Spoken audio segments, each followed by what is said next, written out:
there's an election and you can start voting in it tomorrow. Okay, and so let's bring in our last candidate here. He's also from the Republican Party of Guam, and you probably may have seen him because he's very outspoken and critical of the government, and rightfully so. It is Leon Guerrero.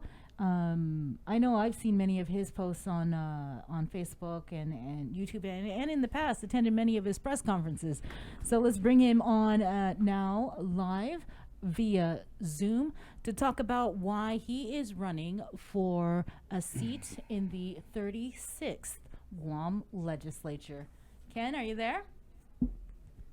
Can you hear me? For We- some we reason, I can don't hear see you. my video. You need to Okay. unmute your camera. Unmute your camera. Okay. Okay, strike video. Is he popping up? Okay. Can you hear me now? Yeah, we can hear you perfectly. It's just we can't see you. Our technical guys over here are telling us that you need to unmute your video in order for us to see you. But I mean, we can continue on with the interview. Yeah, and we can. Let's continue on while I try to figure out how to do this. No problem. All no right, problem. Ken, I guess we'll just get it started here at 9:50. Ken Leon Guerrero, Republican candidate. A lot of people know you from your group, Citizens for Public Accountability. But tell us, you've made I don't know if career is the right word, but you've made a career out of criticizing our elected leaders. So when did you decide that after criticizing them so harshly, that you wanted to become one of them? This goes back to my efforts in 2016 to try to run a voter initiative process. And that went back to the pay raise issue. And then later on, we had this election and last election, 2018 and this election, I have been trying to get people to run for office, and I've not had a lot of success. And the reasons have been the way the election process is set up, it doesn't lend itself to the best and brightest of our island running for office. And so one of the reasons why I decided to run was to help change the election process. Am I still there? Yeah. Yes. Oh, okay. Yeah, I don't know why the camera's not showing, but anyway, so that was why I decided to run for office, because until we reform the election process, we're not going to get very many people to run for office. As we're seeing, everybody talks about how come it's the same people over and over again. Well, the reason why we have the same people over and over again is that's the way the system is set up, so that only unless you're a politically well-connected insider and you paid your dues, you're not going to be encouraged or supported in running for office. So that's Is that why really I accurate, decided Ken, to though? Because, I mean, run. the last election, we had a bunch of people who weren't necessarily well-connected political insiders to run for office. Then I mean, take you know. a look at their voting records, and what does that show? You know, I mean, almost to the person, the majority of them sit there and salute no matter what initiative comes out of Adelup. So it's not so much as we have a loyal opposition or even a check and balance system. I mean, we have a bunch of people in the legislature who basically follow Adelup's. So it's not necessarily that they're connected political insiders. It's that you don't like their stance on things. Well, there's two ways of looking at it. The first way you look at it is you look at the legislation introduced and the votes cast. And when we look at the legislation that's been introduced and the majority of the votes cast, what we're seeing is that it's more geared for politically well-connected insiders. Let's start with the Bill 30, which I refer to as the corporate welfare bill, which cost taxpayers $10 million and basically made 90% of all the government employees very unhappy about their health care. Then we look at the gambling bills. We look at a number of other bills going back to the primary election bill.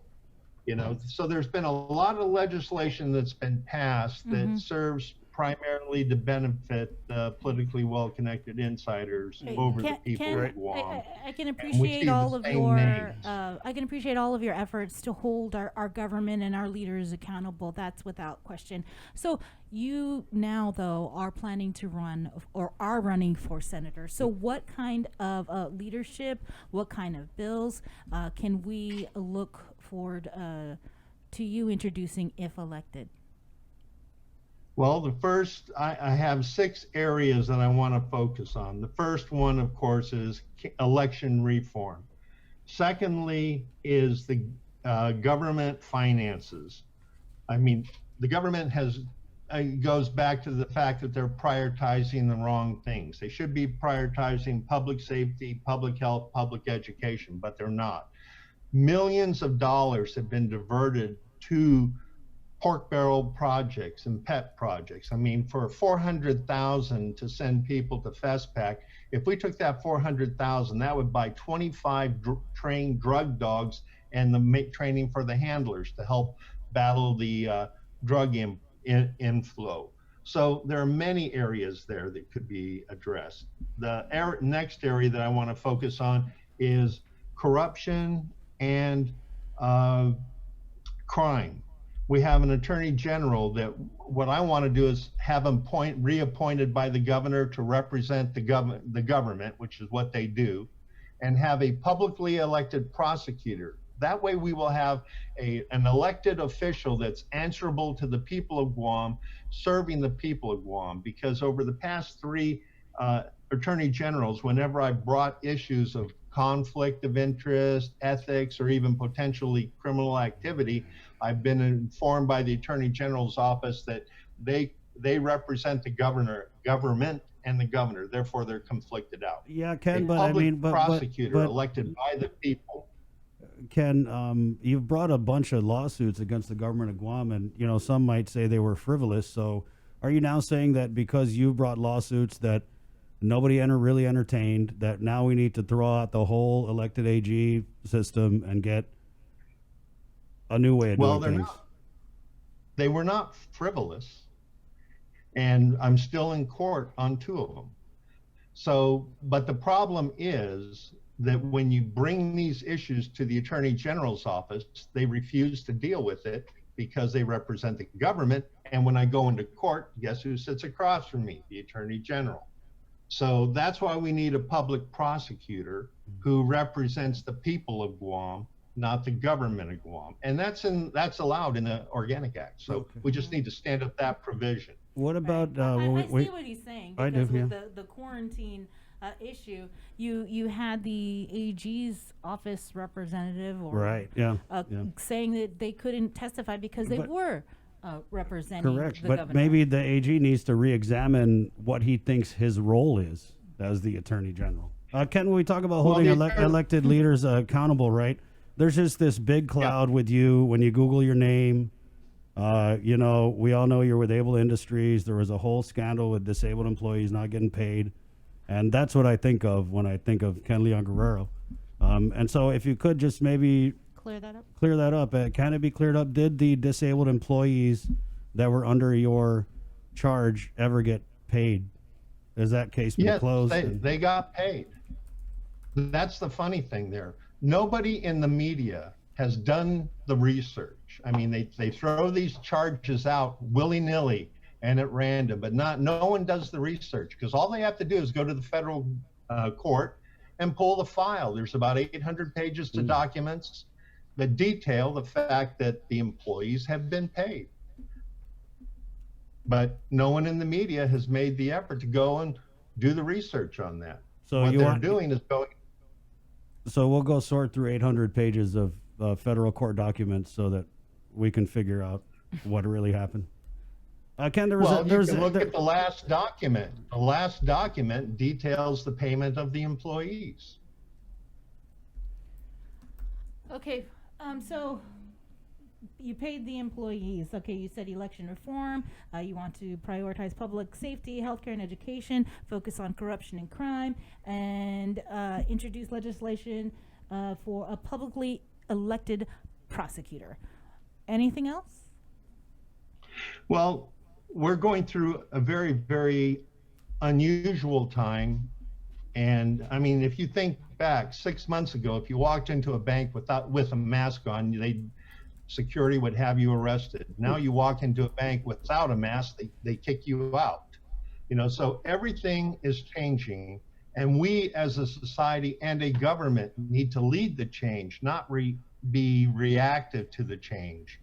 Because if you look at 9/11, did you ever think that you would have to go to the airport, take off your clothes, walk through a metal detector and an x-ray machine just to get on a plane? But now it's regular. Everything has changed, and the government needs to change, because we're not going back. I don't see us going back to a time where our tourism industry is as strong as it was coming in here. It will be different, but we need to adapt to those changes that are going to be coming.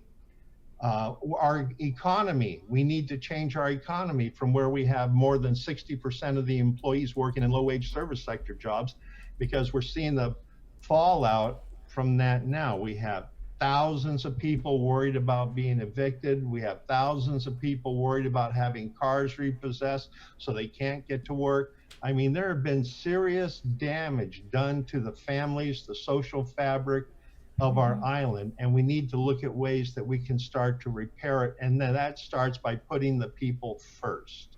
And we don't see that in this government. We don't see it in the administration. I mean, look at the 19th floor. Instead of hiring 28 people and putting them through training, we take all the government managers, give them double pay, extra pay, hazardous duty pay, and for what? In the meantime, 28 people were out of work, out of money, and waiting in line for food for hours and hours.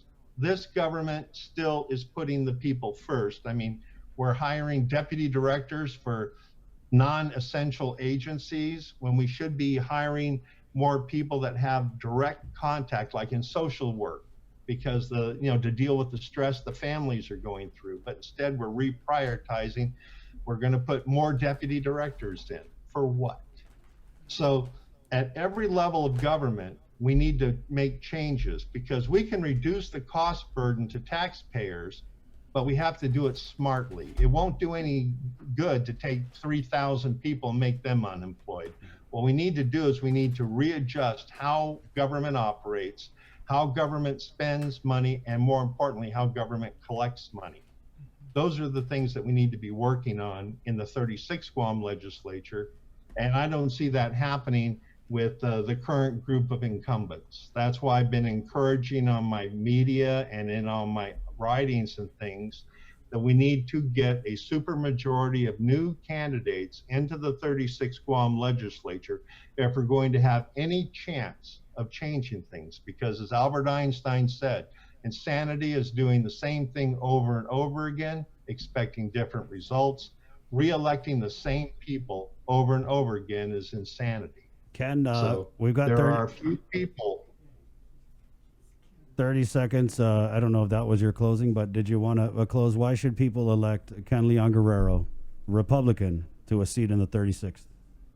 Yes, I'm asking for the people of Guam to consider me as one of their votes for the 36th Guam legislature. And when I'm on the floor of the 36th Guam legislature, the people of Guam will have a very strong say in what comes through those doors and what gets passed, because I won't let the other senators overlook making sure that the people are taken care of first and foremost in any legislation that's put forward on the floor.